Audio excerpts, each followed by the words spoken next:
I drove 2.5 hours to be here, so I'm really excited that I finally made it and I actually get to talk to all you beautiful people here. So as a daughter of Pakistani immigrants, I had very specific career paths paved for me.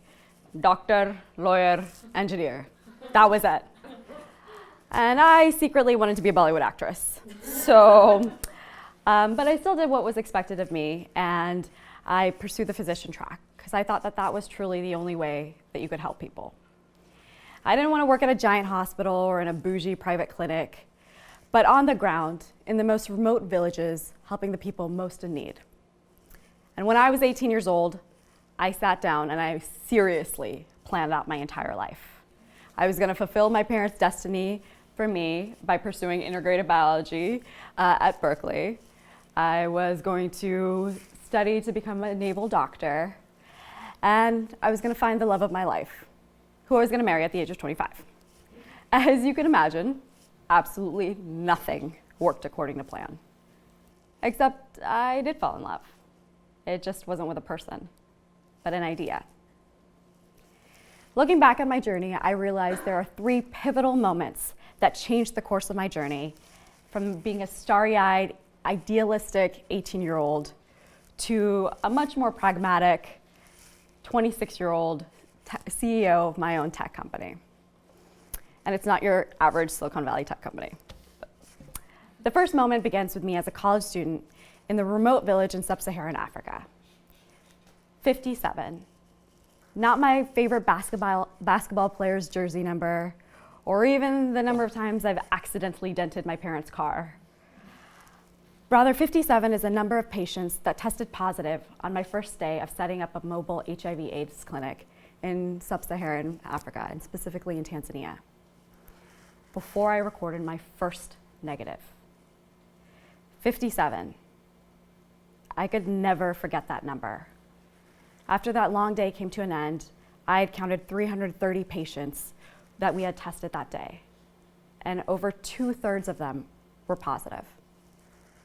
It reached the point where when I saw their rotting, blackened fingertips and facial deformities, I already knew what their serum status would be.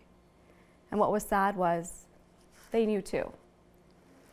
When the counselor told them in Swahili, most stared back emotionlessly, as if they had been just told that they had the flu. Seeing the severity of the situation firsthand affected me. And really, it disturbed me in a way that the statistics that we've all been bombarded with never could. I felt so helpless in the face of this reality. And I didn't feel like I was helping at all. And to make matters worse, I had to go back to college. And this became the turning point for me. Yeah, I wanted to make a difference, but I realized that medicine had its limitations, and especially when I'm thousands of miles away from the people that I want to help. As I soon will come to find out, entrepreneurship isn't limited by distance. My second moment is when I accidentally fell in love.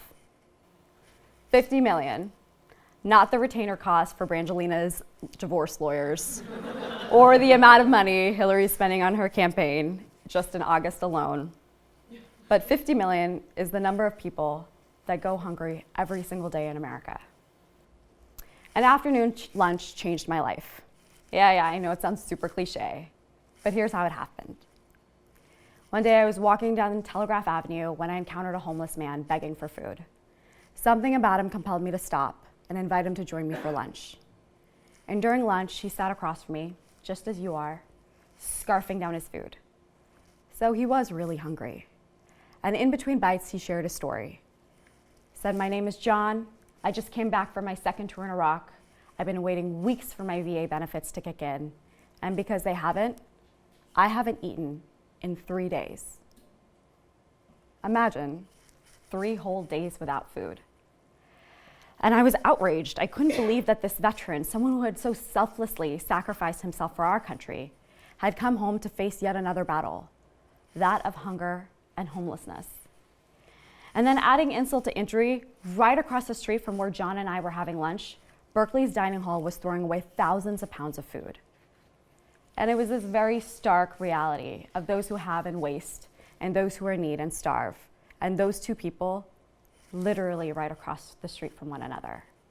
It was through a short conversation with John, whom I might have otherwise passed by, that I realized I could actually solve a much bigger problem in my own backyard. Hunger, no big deal. After my conversation with John, I was determined to do something to help. I was a young, passionate college student, focused not on classes or exams, but on figuring out how to give excess food to those in need.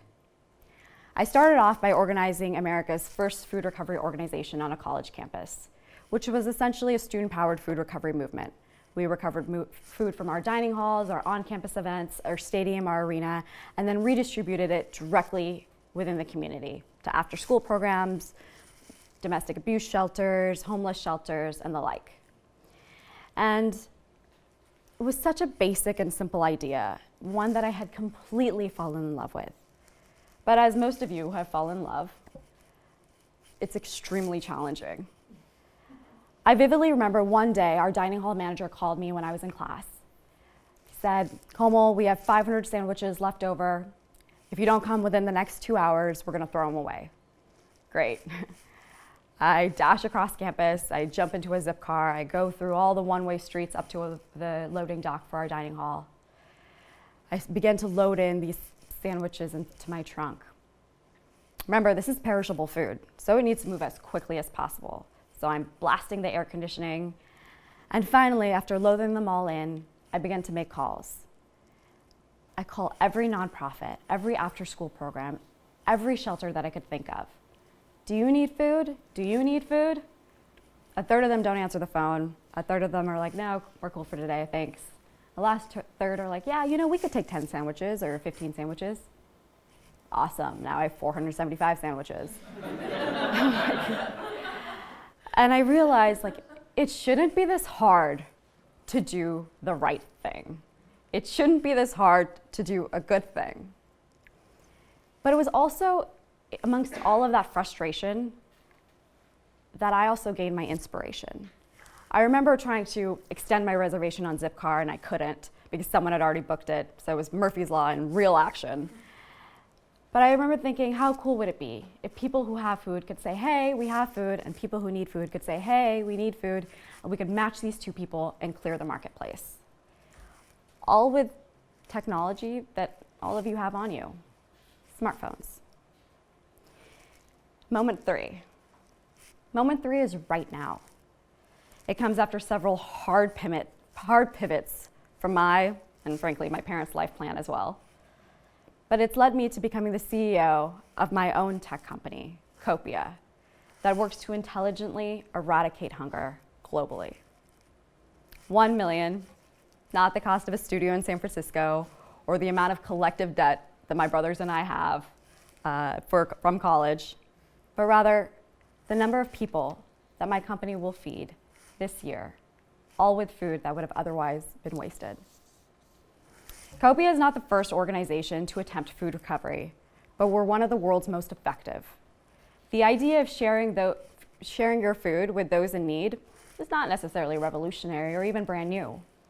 But Copia strives to make the process of food recovery as intelligent and efficient as possible. And we built Copia as a for-profit company in order to actually reach the masses. So how does it really work?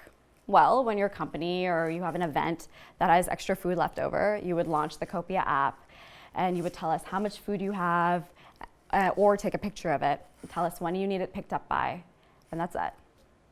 That information is then sent to this virtual marketplace, and our algorithm will then match that exact amount and type of food to the nearest shelter that's in need at that day, at that time, and also dispatch a driver to come pick it up and drop it off.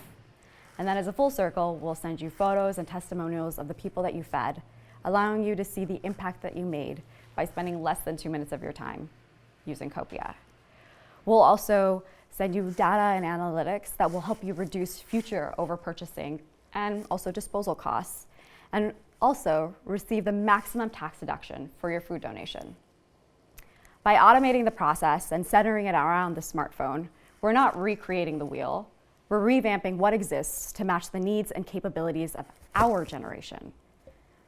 These were 3 pivotal moments and choices that I made that completely altered my life plan. And it also led me to finding the true purpose of my life. Pivoting would have terrified the 18-year-old me, but it invigorates the 26-year-old me. Because I finally realized that you can make all the life plans you want, but to remember to not do them in permanent ink. Do them in pencil, where you can erase them, and you can change them as life comes your way. Be open to the fact that sometimes your life plan and your dreams, no matter how audacious, how grandiose, how impossible sounding, may still be too small. And what the world actually needs from you is something much bigger than you could have even thought for yourself, and maybe even something that you yourself once deemed to be impossible. In the words of the late and great Muhammad Ali, impossible is just a big word thrown around by small men who prefer to live in a world as it is instead of using the power they have to challenge it, change it, improve it. Impossible is not a fact, it's an opinion. Impossible is temporary. Impossible is nothing. The impossible does not exist. And the truth is, we live in a diverse and interconnected world, and the technology that can recover food in Manhattan can one day benefit the refugees in Malta.